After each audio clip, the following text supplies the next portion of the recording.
She's a Mona Lisa. Everyone's lining up to see her. Assalamualaikum warahmatullahi wabarakatuh. Perkenalkan, saya Miftahunisa.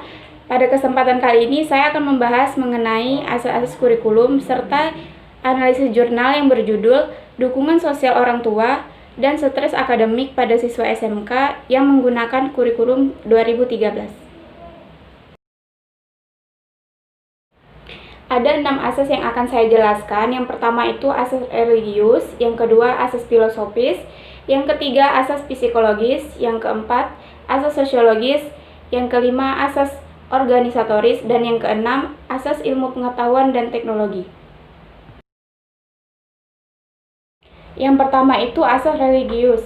Asas religius merupakan asumsi-asumsi yang bersumber dari ajaran agama yang dijadikan titik tolak dalam berpikir dan melakukan pengembangan serta implementasi kurikulum. Nah, hal yang harus diperhatikan dalam pelaksanaan asas ini yang pertama, menghormati agama, kepercayaan, dan keyakinan agama lain. Kemudian yang kedua, beriman dan bertakwa. Nah, kemudian yang kedua itu asas filosofis. Filosofis dipelajari untuk meyakinkan tentang hakikat manusia, sumber kebenaran, nilai-nilai yang menjadi pegangan hidup yang baik, atau bahan yang harus dijadikan kepada peserta didik. Filosofis memiliki 4 fungsi, antaranya yang pertama itu filosofis dapat menentukan arah dan tujuan pendidikan. Yang kedua, filosofis dapat menentukan isi atau materi yang harus dipelajari. Yang ketiga, filosofis dapat menentukan strategi atau cara pencapaian tujuan. Dan yang terakhir itu, filosofis dapat menentukan tolak ukur keberhasilan proses.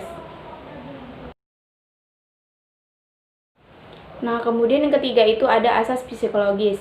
Asas psikologis meliputi sebagian ilmu tingkah laku, biologi, fisiologi, dan komunikasi yang sesuai untuk memahami pengajaran dan proses belajar, perkembangan dan pertumbuhan, kematangan dan kecerdasan, persepsi dan perbedaan-perbedaan perseorangan, minat dan sikap psikologi.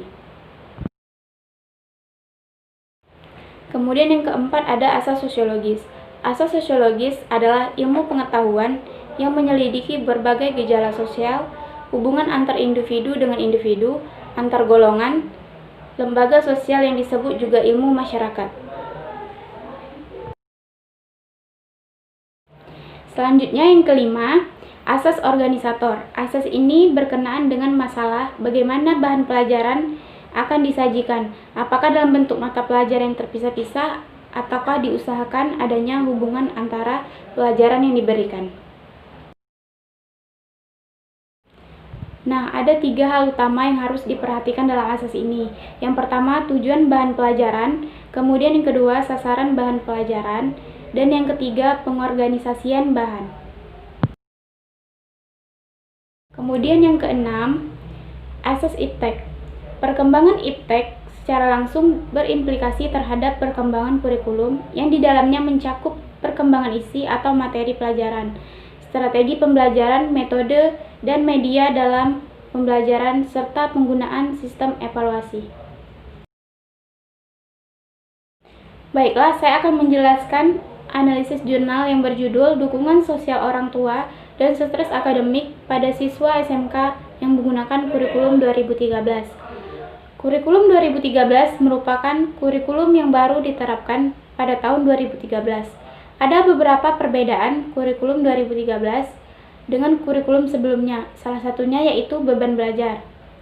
Siswa SMK merasa memiliki lebih banyak beban belajar dengan diterapkannya kurikulum 2013, sehingga siswa menunjukkan gejala stres akademik. Dampak buruk dari stres dapat dikurangi dengan diberikan dukungan sosial. Dukungan sosial yang paling baik yaitu yang berasal dari keluarga, dalam hal ini yaitu orang tua. Populasi dalam penelitian ini adalah siswa SMK Negeri 11 Semarang yang menggunakan kurikulum 2013 dengan penelitian sebanyak 258 siswa.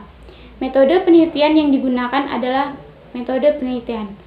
Maka dapat disimpulkan bahwa terdapat hubungan negatif yang signifikan antara dukungan sosial orang tua dan stres akademik.